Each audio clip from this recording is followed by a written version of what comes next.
नमस्ते। आज के इस खास विश्लेषण में बहुत बहुत स्वागत है। आज हम इतिहास के पन्नों से एक ऐसी बात निकालने वाले हैं जो आज के इस भाग दौड़ भरी जिंदगी में भी बिल्कुल सटीक बैठती है।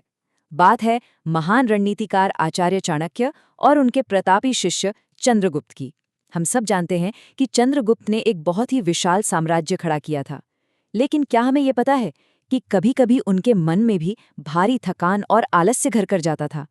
आज के इस गहन विश्लेषण में हम स्रोत सामग्री के आधार पर चाणक्य के उन्हीं कालजयी सूत्रों को डिकोड करने वाले हैं जो किसी भी इंसान को उसकी सबसे बड़ी रुकावट यानी आलस्य और दिशाहीनता के जाल से बाहर निकाल सकते हैं। तो चलिए बिना किसी देरी के इस दिलचस्प सफर की शुरुआत करते हैं। अब स्क्रीन पर जो सवाल है, लगातार काम करने की ऊर्जा क्यों नहीं होती? सच कहूं तो ये बहुत ही गहरा सवाल है। मूल स्रोत में एक बड़ा ही दिलचस्प प्रसंग मिलता है। एक बार चंद्रगुप्त नदी के किनारे काफी उदास बैठे थे। जब चाणक्य ने उनके इस तरह गुमसुम होने का कारण पूछा तो उनका जवाब था कि हर समय काम करने का मन ही नहीं करता। लक्ष्य तो सामने है, लेकिन फिर भी एक दिशाहीनता सी महसूस होती है और अंदर से जैसे सारी ऊर्जा गायब हो गई है। क्या ये स्थिति हम सबको जानी पहचानी नहीं लगती? हम सभी कभी न कभी इस दौर से गुजरते हैं। इस पर चाणक्य ने एक बहुत ही सीधा कारण बताया।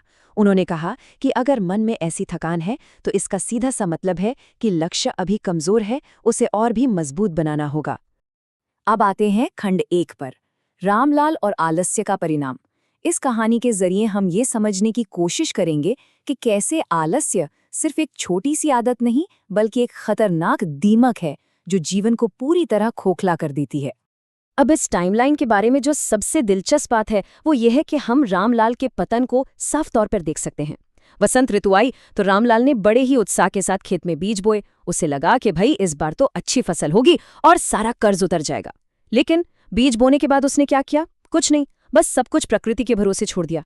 1 महीना बीता, 2 महीने बीते, खेत में घास उगाई, कीड़े लग गए, लेकिन रामलाल ने खेत की तरफ मुड़कर भी नहीं देखा।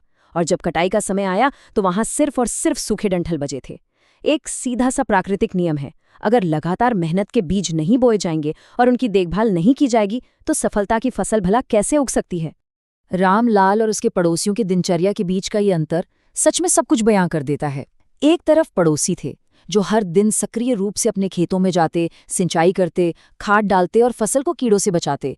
वो हर रोज अपनी सफलता का निर्माण कर रहे थे। और दूसरी तरफ रामलाल, वो सोफे पर लेटा रहता, चाय पीता और गांव की चौपाल पर बस गप्पे मारता।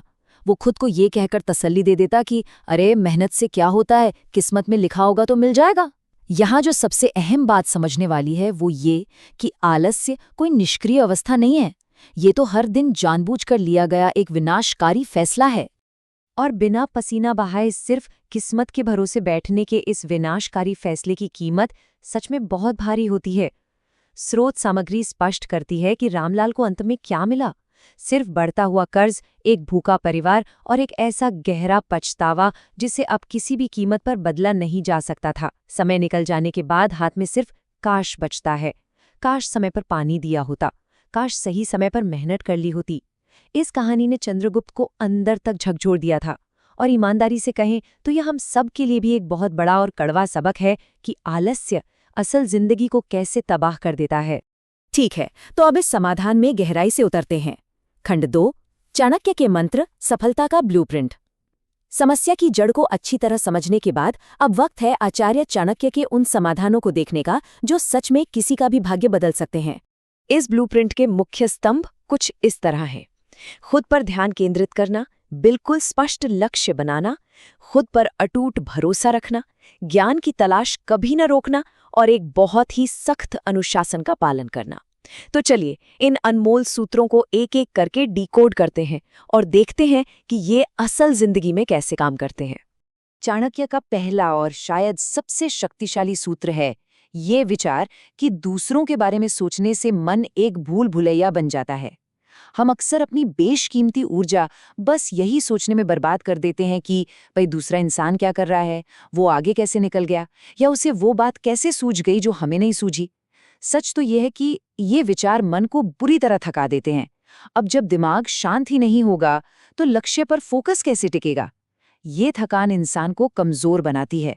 इसलिए दूसरों की जिंदगी में बेवजह झांकना बंद करके अपनी खुद की प्रगति पर ध्यान देना ही सच्ची मानसिक शांति और सफलता की पहली चाबी है। दूसरा सबसे जरूरी मंत्र है एक स्पष्ट और दृढ़ लक्ष्य तय करना। बिना लक्ष्य के जीवन सचमुच समुद्र में भटकती हुई उस नाव की तरह है जिसका कोई किनारा ही नहीं होता। ये जो 3 सवाल आप देख रहे हैं, ये किसी भी योजना की मजबूत नींव हैं। मुझे असल में क्या चाहिए, यह महत्वपूर्ण क्यों है और मैं इसके लिए कितना समय और ऊर्जा दे सकता हूँ। जब हम एक ही समय में 10 अलग-अलग दिशाओं में भागने की कोशिश करते हैं, आज कुछ और कल कुछ और सोचते हैं, तो नतीजा कुछ नहीं निकलता। सारे सवालों को शांत करके किसी एक लक्ष्य पर अपनी पूरी ताकत झोंक देना ही कामयाबी का इकलौता रास्ता है। तीसरा सूत्र है खुद पर अटूट विश्वास रखना और डटकर मुकाबला करना। हर मुसीबत एक टीचर है, ये बात अपने आप में एक पूरा संस्थान है। जब चाणक्य और चंद्रगुप्त ने पहली बार नंदवंश के खिलाफ विद्रोह शुरू किया था ना, तो उन्हें एक भयानक हार का सामना करना पड़ा था। उनकी छोटी सी सेना पूरी तरह तितर-बितर हो गई थी। लेकिन क्या उन्होंने हार मान ली? बिल्कुल नहीं। चाणक्य ने समझाया कि वो हार उनकी कमजोरियों को उजागर करने के लिए ही आई थी। एक सच्चा योद्धा वो बिल्कुल नहीं होता जो हमेशा सिर्फ जीतता है, बल्कि असल योद्धा तो वो है जो अपनी हार से सीखता है, नई रणनीति बनाता है और अंत तक मैदान में डटा रहता है। चौथा मंत्र है सीखना कभी बंद मत करो। जिस दिन सीखना रुक जाता है, उसी दिन विकास भी पूरी तरह ठहर जाता है। ज्ञान के अनंत स्रोत तो हमारे चारों तरफ मौजूद हैं। किताबें हमें दुनिया भर के विद्वानों के नजरिए से रूबरू कराती हैं। हमारे आसपास के लोग किसी चलते फिरते विश्वविद्यालय से कम नहीं हैं।